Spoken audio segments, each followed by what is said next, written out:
माँ की अज़मत से अच्छा जाम क्या होगा। माँ की खिदमत से अच्छा काम क्या होगा। खुदा ने रख दी हो जिस कदमों में जन्नत, सोचो उसके सर का मुकाम क्या होगा। नमस्कार मेरे प्रिय दोस्तों, स्वागत है आपका स्वाति ज्ञान गंगा में। आज की हमारी कहानी है माँ का श्राद्ध। बचपन से हम सुनते आते हैं कि माँ बाप के चरणों में स्वर्ग होता है। उनकी सेवा से बड़ा कोई धर्म नहीं और कोई बड़ा पुण्य नहीं, लेकिन न जाने क्यों बड़े होते ही हम ये सब भूल जाते हैं। इस भावुक कहानी को सुनकर शायद कुछ लोगों को वो सारी बातें याद आ जाएंगी। दीदी, याद तो है ना, कल माँ का श्राद्ध है। हमने बड़ी पूजा रखी है उनके आत्मा की शांति के लिए, इसीलिए आपको उससे परिवार के साथ आना ही है। नंदनी अपनी ननंद जूही को फ़ोन पर कहती है। तभी जूही उसकी भाभी को बोली, मैं नहीं आ सकती। आपको तो पता ही है कि उनको छुट्टी नहीं मिलेगी। अरे दीदी, ऐसे कैसे नहीं आ सकती। माँ के जमाई और बेटे उनके श्राद्ध में नहीं आएंगे तो उनको शांति कैसे मिलेगी। इसीलिए आपको आना ही पड़ेगा, बाकी मुझे कुछ भी नहीं पता। इतना बोलकर नंदिनी ने फ़ोन रख दिया। इधर जूही पुरानी यादों में खो गई, जब उसके पापा की मृत्यु हो गई थी। तभी जूही अपने मायके गई थी। जूही को माँ बोली, बेटा तुम्हारे पापा मुझे छोड़कर अकेले ही चले गए। पता नहीं अब किसके आधार पर छोड़कर गए हैं। माँ जूही के गले लगकर रोने लगी। तब जूही बोली, यह सब लोग तो हैं ना, भैया भाभी हैं और उनके बच्चे हैं, क्यों चिंता करती हो।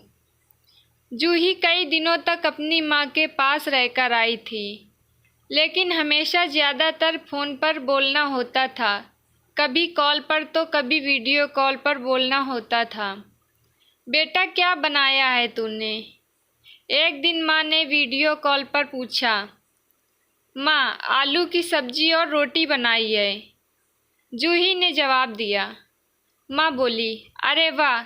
सब्जी का नाम सुनते ही माँ की आंखों में एक अलग ही चमक देखने को मिली, जो जूही को दिखी।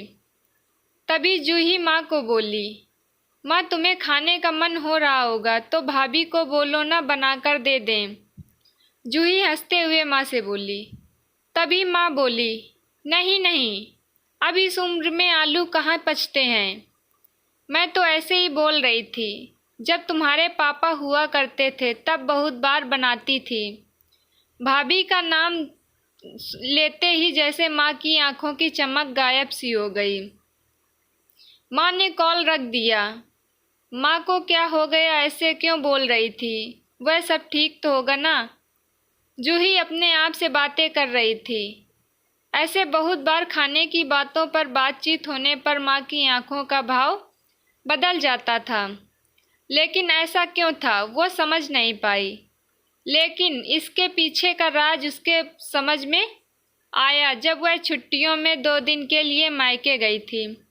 एक दिन जूही माँ के कमरे में माँ के साथ गपशप कर रही थी। तभी, दीदी खाना खाने चलो। नंदिनी माँ के कमरे में आकर जूही को बोली। चलो माँ, तुम भी खाना खा लो। जूही उठते हुए बोली, अरे दीदी, नहीं नहीं, माँ को क्यों तकलीफ़ देना, वह यहीं ही खाना खा लेंगी, आप चलो। नंदिनी बोली। लेकिन भाभी, लेकिन कुछ नहीं दीदी, आप चलो। माँ के घुटनों में दर्द होता है, इसलिए माँ के कमरे में ही खाना पहुँचा दिया जाता है। नंदिनी स्पष्ट रूप से बोली। तो फिर भाभी, मेरा भी खाना यहीं पर ले आओ, हम दोनों साथ में खाना खाएंगे, ऐसे जूही अपने भाभी को कहती है। इस पर नंदिनी कुछ नहीं बोल पाई, लेकिन जूही को साफ तरीके से समझ में आ गया कि नंदिनी को यह सब पसंद नहीं आया। वह चुपचाप वहाँ से निकल गई और थाली में पूरी सब्जी, रायता, अचार लेकर आई और माँ के लिए खिचड़ी। माँ, यह क्या है?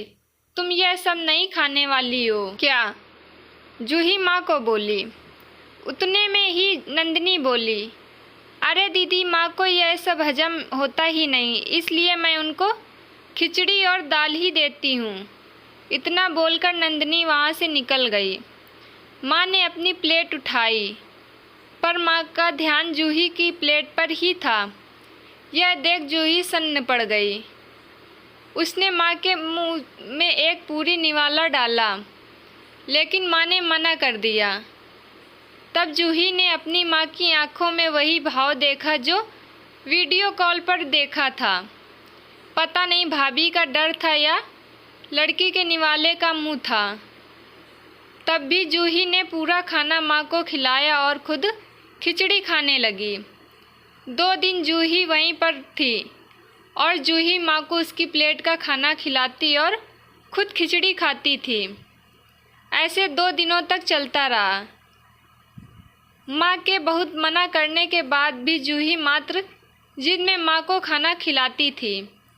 वह बोली, भैया, मैं कुछ दिनों के लिए माँ को अपने घर ले जाती हूँ।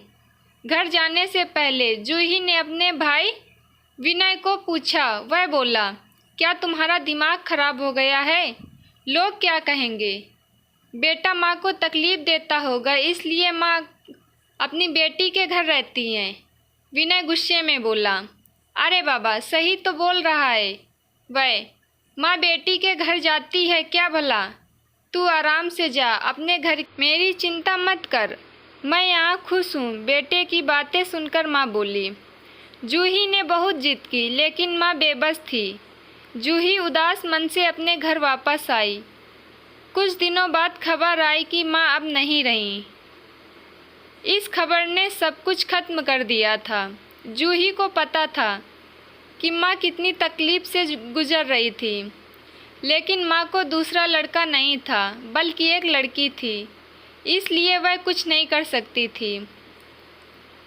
जूही अकेले ही माँ के श्राद्ध में आई। आज माँ के श्राद्ध में 56 तरह के भोग बनाए गए। सब लोग मज़े से खा रहे थे। लोगों ने नंदिनी और विनय की वाहवाही करने में कोई कसर नहीं छोड़ी। दुनिया में सबसे अच्छा बेटा और सबसे अच्छी बहू कह रहे थे सब लोग उन्हें। माँ के गुजर जाने के बाद इतना विचार कर रहे हैं, तो माँ जिंदा थी तब कितनी सेवा की होगी दोनों ने। जूही दुखी होकर माँ की तस्वीर की तरफ देख रही थी। तभी, दीदी चलो आप भी खाना खा लीजिए, नंदिनी जूही को बोली, जो माँ के रूप में माँ की तस्वीर सीने से लगाकर रो रही थी। वह बोली, नहीं भाभी, मुझे खाना नहीं खाना। लेकिन क्यों? आप नहीं खाना खाओगे तो माँ की आत्मा को शांति नहीं मिलेगी। नंदिनी जूही को बोली, भाभी, जिस खाने के लिए मेरी माँ जब जिंदा थी तब तरसती थी, उसे मरने के बाद दे रहे हो, तो वह कैसे तृप्त होगी? सोच कर देखो एक बार। आज आपने पकवानों का ढेर लगाया है।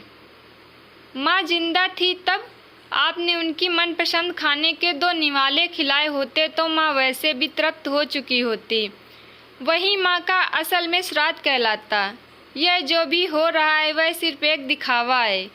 इसकी वजह से माँ तृप्त कैसे हो पाएगी? और जो घर से मेरी माँ अतृप्त होकर चली गई, वह घर में कैसे खाना खा सकती हूँ भला?